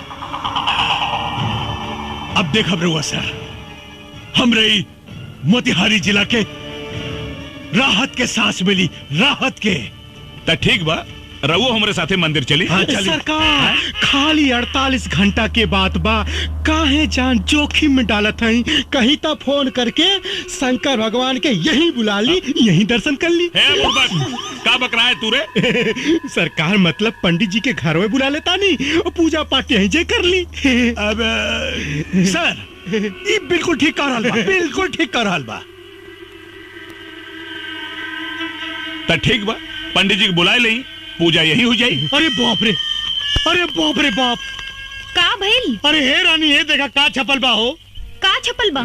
छपल बा दारू पिए से 500 आदमी बीमार, 300 का लीवर डैमेज और 200 का किडनी डैमेज। तो यही नाते तो हम कहेली कि दारू पियब छोड़ दी, बाकी आप हमार बात सुने ली कहा। अच्छा और नहीं तो का। हाँ ठीक बा। बंद माई का बंद। हमार दिमाग डिस्टर्ब हो गई। आज के बाद बंद बंद बंद बंद। हाँ? एकदम बंद बंद बंद। हम आवतनी। अरे ये हमारा रसगुल्ला, ये भोरे भोरे सच के का आवाज आता रू। हम मंदिर जाता नहीं। अच्छा? कितना दिन से मंदिर मस्जिद में जाके देवी देवता से मन्नत मांगत रहनी कि रउआ जौन दिन शराब पियब छोड़ दे, वो दिन हमार जिंदगी के सबसे खुशी के दिन हुई। अच्छा? हाँ, और आज भगवान हमार सुन लेहलन। हम जाता नहीं। अरे नास पीटी, एक बात बताओ, तो के कहलस कि हम शराब पियब बंद कर देनी? हे भगवान, अब ही रउआ तो कहने की। का कहनी हो? आज से बंद, आज से बंद। ये जानो, इधर आओ। हम ना कहनी है कि शराब पियब बंद, हम कहनी है इस साला कमीना अखबार घर में आज बंद। चल घर के अंदर। झलक दिखाए के मंदिर आ जात है, शराब पियब बंद।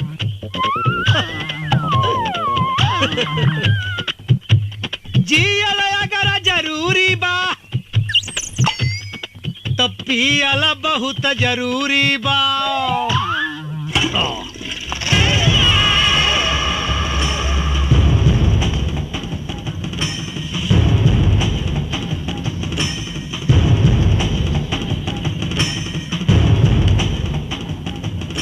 चित्रा सिंह जी, तोहरी नादानी की वजह से आज हमने की दिन देखे के पड़ रहल बा। अरे हमरा के तो पूरा विश्वास बा कि तोहार और लखिया के कोनो जरूर साठ गांठ बा। ई तो वक्ते बताई नेताजी कि केकरा से साठ गांठ बा। लखिया कोनो चीन और अमेरिका से हथियार ना मंगावेला। ये तो आप लोगों का शासन प्रशासन ही इतना कमजोर है कि आप लोगों के हथियार से आप लोगों से ही लड़ रहा है। चित्रा! चिल्लाई मत, खाली जवाब दी। अगर लखिया पुलिस से टक्कर ले रहल बा तो ओकरा पास हथियार आवेला कहां से? तुम्हारे कहने का मतलब है कि प्रशासन उसे हथियार सप्लाई करता है? जी हाँ, शासन प्रशासन के कुछ गद्दार लोग जिनका पर्दाफाश बहुत जल्द होगा।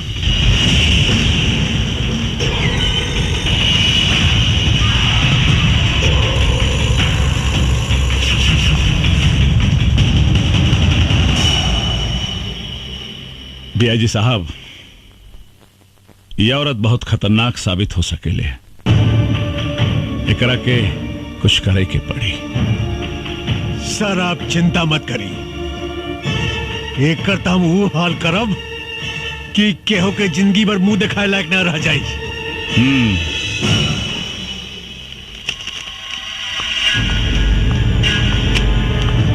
एक मंत्री से बात करने की तमीज नहीं है तुमको उनके औकात का पता नहीं है। मुझे बहुत अच्छी तरह पता है सर उनकी औकात। जान पे आई तो चूहे की तरह बिल में घुसकर बैठ गए। यही है उनकी औकात। तुम्हें मालूम है वो तुम्हारा क्या कर सकते हैं? वर्दी उतरवा सकते हैं बस, और वर्दी का डर आप जैसे भड़ुओं को है, हमको नहीं। चिल्लाइए मत। आप जैसे गद्दार पुलिस ऑफिसर की वजह से पनपता है ये आतंक, होती है अराजकता। वरना पुलिस अपने पे आ जाए तो अपराधी अपराध करने के बारे में सोचने से पहले ही मूत देगा। तुम हद से ज्यादा बढ़ रही हो चित्रा। यही हद तो हमको बार बार रोकता है सर, वरना आप जैसे गद्दार पुलिस ऑफिसर खाकी की शान को खादी के जूतों तले रौंद कर उसकी गरिमा को धूल में मिला रहे हैं। तुम मुझ पर इल्जाम लगा रही हो।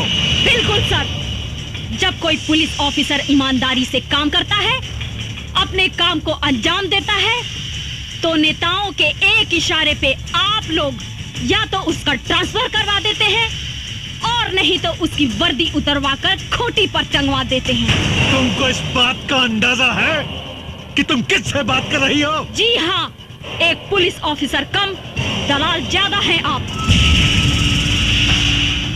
उतरवा दूंगा तुम्हारी मैं वर्दी चित्रा। आप क्या उतरवाएंगे वर्दी को? अरे भाड़ में जाए ऐसी वर्दी जिसे पहनकर घुटन महसूस होती हो।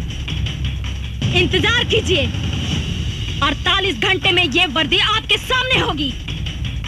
लेकिन इसी 48 घंटे में मैं आपको दिखाऊंगी कि वर्दी की ताकत क्या होती है। लखिया को जिंदा मैं पकड़ कर लाऊंगी, ये मेरा वादा है।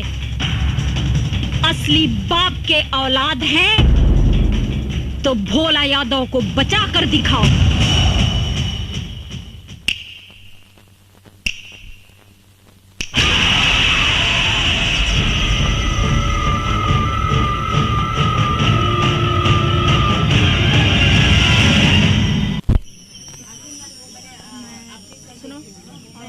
अच्छा, कैमरे की लेंस आ रहा है, सही से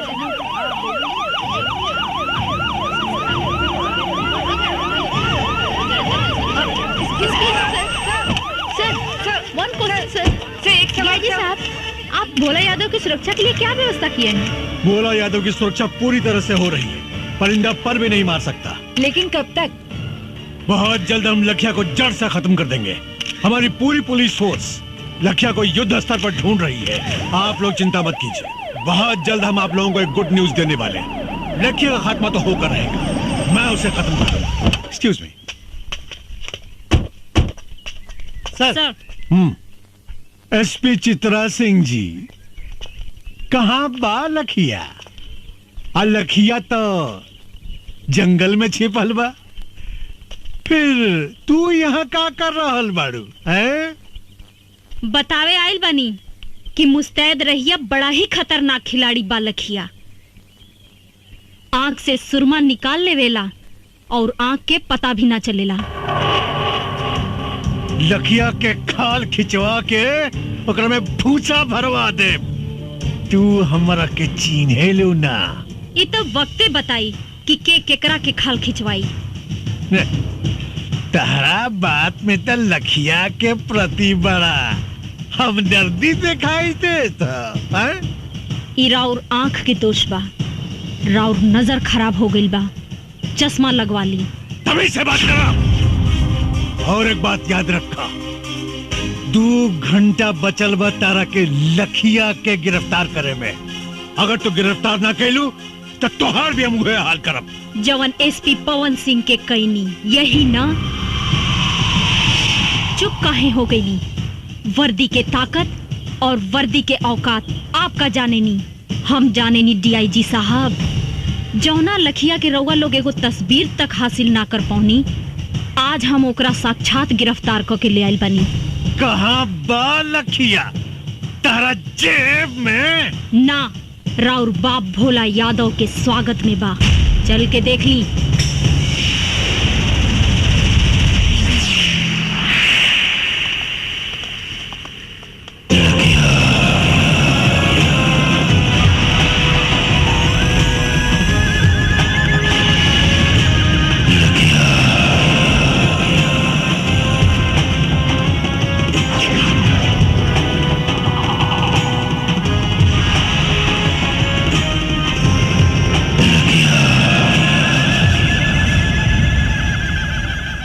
आइए सर, आइए, स्वागत है आपका। का भइल सर? हमके जिंदा देख के करंट लाग गइल का? ढेर मत सोची, हम ही हैं पवन सिंह उर्फ लखिया। पवन सिंह को लखिया बनाने में सबसे बड़ा योगदान आप ही का है। अच्छा अच्छा, तत्ते ही हमें लखिया के आड़ में आतंक फैलावे वाला देशद्रोही पवन सिंह। देशद्रोही तते हमें जवानी वर्दी पहिर के देश के साथ गद्दारी कर रहा बड़े। पूछ अपना आत्मा से, पूछ अपना जमीर से, पूछ कि देशद्रोही ते हवे कि हम?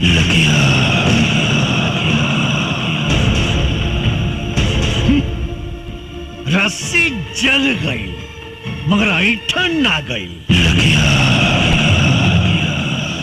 अगर तोरा भोला यादव के भड़ुआ गिरी ही करे के रहे तई वर्दी उतार के करते। पवन सिंह, चिल्लाओ मत।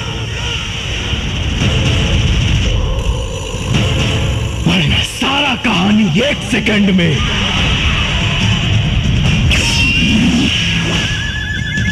खत्म कर दे।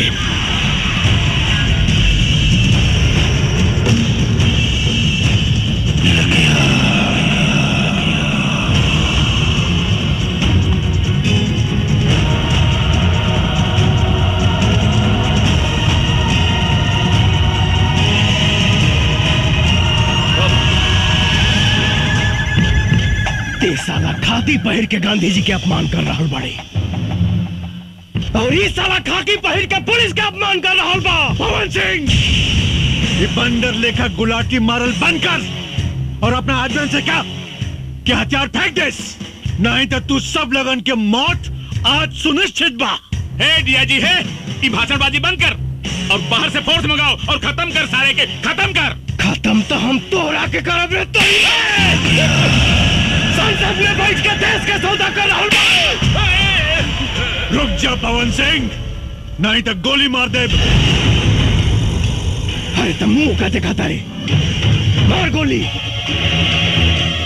मार। शेरनी के दूध पियले बानी, पवन सिंह के मारे ला करेजा चाहिए। भोला यादव के कुत्ता ऊपर फेंकल रोटी खाए वाला साला हमरा के का गोली मारी।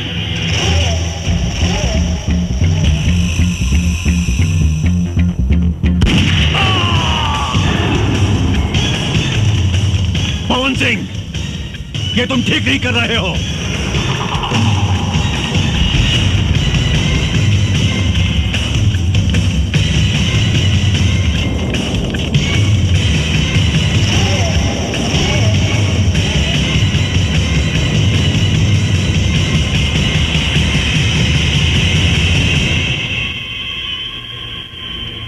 एसपी पवन साहब, आप ही लखिया हैं? हाँ, हम ही हैं लखिया। पर हमरा पर गोली चलावे से पहले अपना आत्मा से पूछ ली सभे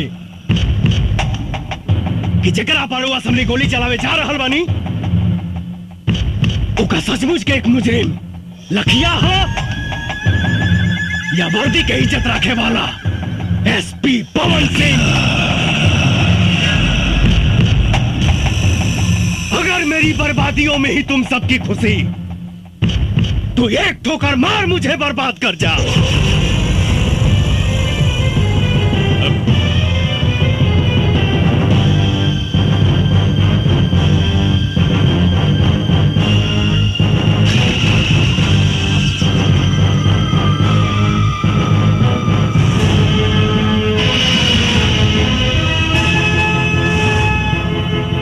सर, हमने आपके जैसा ईमानदार पुलिस ऑफिसर नहीं देखा सर।